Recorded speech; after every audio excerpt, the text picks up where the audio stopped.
São 9h24 no Jornal da Bandeirantes. Gente, está conosco o senhor Francisco Cristóvão, que é o presidente executivo da Associação Nacional das Empresas de Transportes Urbanos. Senhor Francisco, muito bom dia. Bom dia, Eduardo. Satisfação tê-lo aqui no Jornal da Bandeirantes. Gente, mas o assunto não é assim de dar tanta satisfação. Essa subida, descida também, mas na hora da subida que a gente lembra mais porque bate mais no nosso bolso, do preço dos combustíveis, principalmente do diesel. Bom, agora no início dessa semana, a questão do aumento da passagem do transporte coletivo. Só para refrescar a memória do ouvinte, janeiro muitas vezes isso acontece. Nesse mês de janeiro, grandes cidades, São Paulo, Rio de Janeiro, ficaram à espera de um entendimento com o governo federal para que houvesse um apoio financeiro do governo federal para ajudar a pagar o subsídio. Consequentemente, poder manter, ou muito perto disso, a tarifa dos ônibus, principalmente os urbanos, nas grandes cidades brasileiras. Vai ser possível, primeiro, manter o preço, depois, esperar por isso acontecer, ou é algo que vai bater rápido no vidro da frente dos ônibus com a mudança de número ali, senhor Francisco? Pois é, Eduardo, eu também gostaria muito de estar aqui, né? Como você gosta de dar boas notícias, né? Eu gosto de trazer também boas notícias para os nossos clientes, né? Para os nossos passageiros. Mas, infelizmente, dessa vez eu tenho que vir para explicar, né, uma situação que realmente nos preocupa muitíssimo, né? Nós estamos lidando com aumentos sucessivos, né, do preço do óleo diesel, o ano todo. Só para você ter uma ideia, nos últimos 12 meses, né, o aumento foi de 64%. Nós tivemos aí a semana passada, né, numa pancada só, o aumento de 24,9%. Mas o aumento acumulado nos últimos 12 meses já atingiu 65%.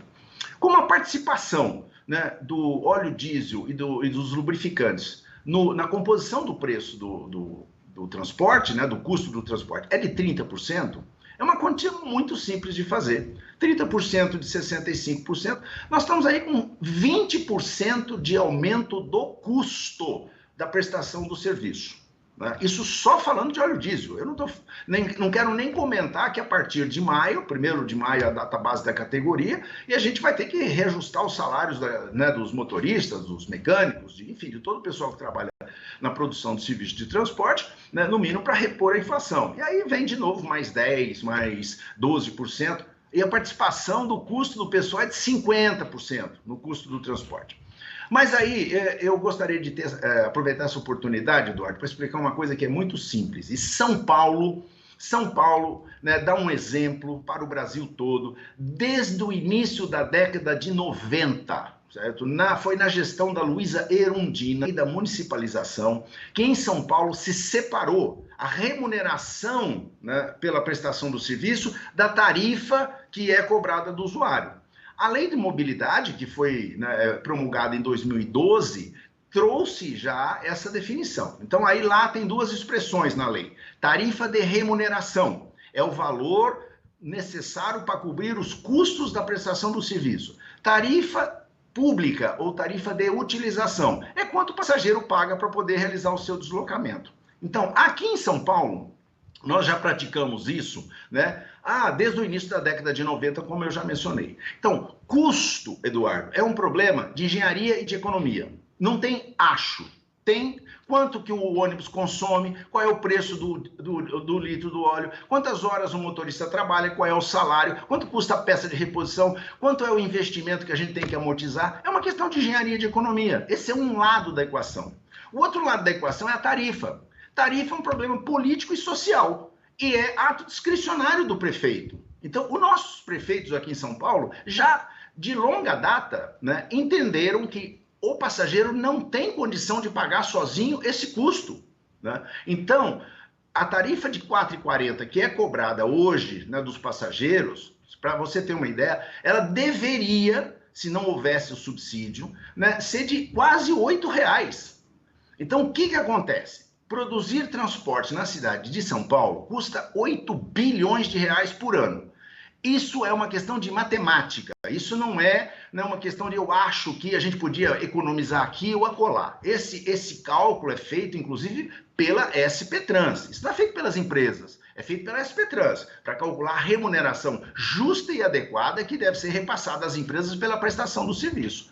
O que acontece? A prefeitura arrecada 5 bilhões com o pagamento das tarifas, né, das passagens, e aporta outros 3 bilhões a título de subsídio, para cobrir a gratuidade do idoso, a gratuidade do estudante, a gratuidade do deficiente, as integrações, que são extremamente importantes aqui em São Paulo, né? Aqui, o passageiro paga uma passagem para fazer até 4 transferências, né, num período de 3 horas. Ou seja, ele tem condição de realizar a sua viagem completa, origem e destino, com o pagamento de apenas uma tarifa, né? Mas às vezes ele tem que fazer 2, 3 baldeações. E tudo isso entra na conta, mas não para o passageiro.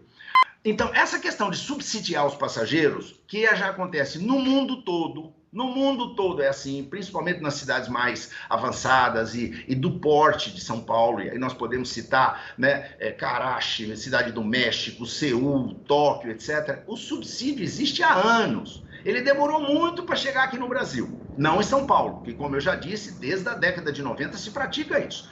Então, sendo muito objetivo, Eduardo, eu diria o seguinte: o prefeito Ricardo Nunes tem feito, né, envidado todos os esforços, feito tudo o que é possível para evitar um aumento, né, na tarifa. Ele ontem mesmo estava em Brasília, né, parece que acertando lá uma questão, né, do Campo de Marte, mas de certa maneira possibilitando que a prefeitura possa aumentar, né, o aporte necessário, né, para evitar o aumento da passagem. Mas eu insisto, né, quem tem que responder se a passagem vai aumentar ou não é o prefeito. A gente vem acompanhando o esforço dele, né, e vem percebendo que ele não quer aumentar a tarifa, ele não quer, né, jogar mais ônus ainda nas costas da nossa população de baixa renda, que é a que usa o transporte coletivo por ônibus na cidade de São Paulo.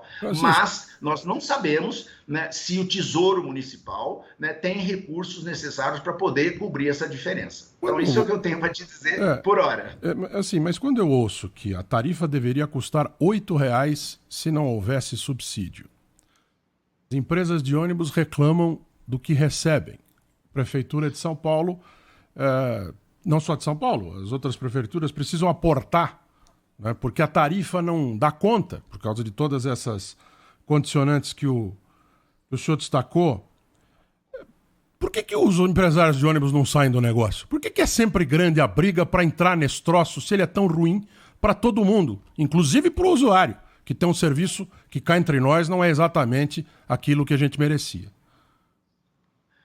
Esse negócio não é bom ou não é ruim, sabe? Isso é um serviço público, sabe? À semelhança do que é a educação, a saúde, a segurança, o trabalho, né? Consta lá, artigo 6º da Constituição Federal. Não, mas eu entendo. Mas há privados que se dispõem a prestá-lo. E, por mais serviço público que seja, eles querem ser remunerados. Se não são, se dá trabalho, se é um problema, por que estão nessa? Não, então, porque eles são uma extensão, né, do Estado. O Estado tem uma opção a fazer. Ou ele monta a sua empresa própria, que é o caso São Paulo teve, e eu fui, né, por coincidência, eu fui o último presidente da CMTC. E o primeiro eu sou velhinho, eu tava falando aqui com a Thaís, eu sou velhinho, eu e ela lembramos, mas só eu sou velhinho, para deixar claro. Esse cabelo branco meu aqui não é por causa do shampoo, não. Eu tenho 40 anos de vivência nesse setor, né? Mas voltando. Então acontece o seguinte, né? O Estado tem uma opção. Ele monta uma empresa pública, como foi o caso da CMTC, da CTC no Rio de Janeiro, da CTU em Recife e tantas outras. E que foram sendo, né, fechadas, porque elas se tornam extremamente onerosas e elas são muitas vezes mais ineficientes do que a iniciativa privada. Não, mas agora, até essa parte eu compreendo. Eu estou dizendo, por que o empresariado continua então querendo entrar nessa?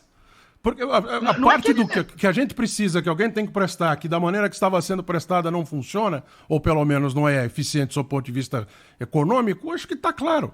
Mas eu acho que deve ser um bom negócio, apesar da choradeira do setor. Porque senão eu não entro em mau negócio. Se eu entro, eu saio.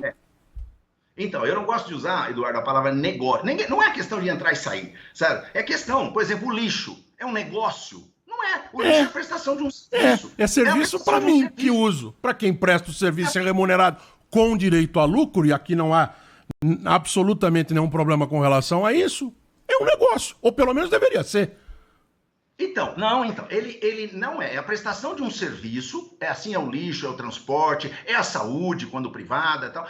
Não é problema nenhum. O problema é o seguinte: prestar serviço público é muito simples. Eu já disse isso, é uma questão de engenharia e de economia, não é uma questão de preferência, de gosto. Por que os empresários gostam ou não gostam? Por que eles continuam no negócio ou saem do negócio? Eles têm uma estrutura montada, eles têm garagem, eles têm às vezes 1.500 empregados, certo? E eles vêm, estão aí há 30, 40 anos. Essa foi uma opção feita, inclusive, pelos pais, pelos avós dos atuais empresários. E eles estão nesse ramo de atividade.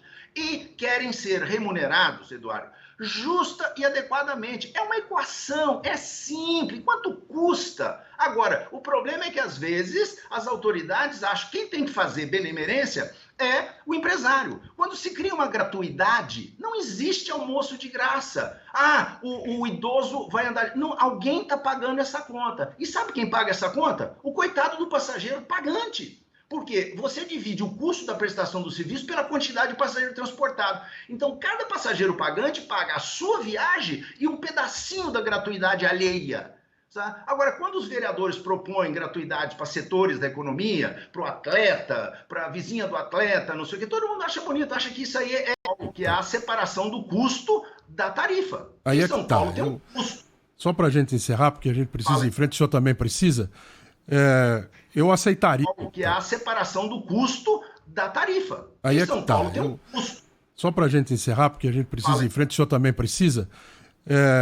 Eu aceitaria a argumentação de que é uma prestação de serviço público se os empresários também entrassem com a parte dele. Enquanto só eu, cidadão, entrar com a minha, é um negócio para uns e é um serviço para outros. Se for tão ruim assim, recomendo que os senhores caiam fora. Mas, não é?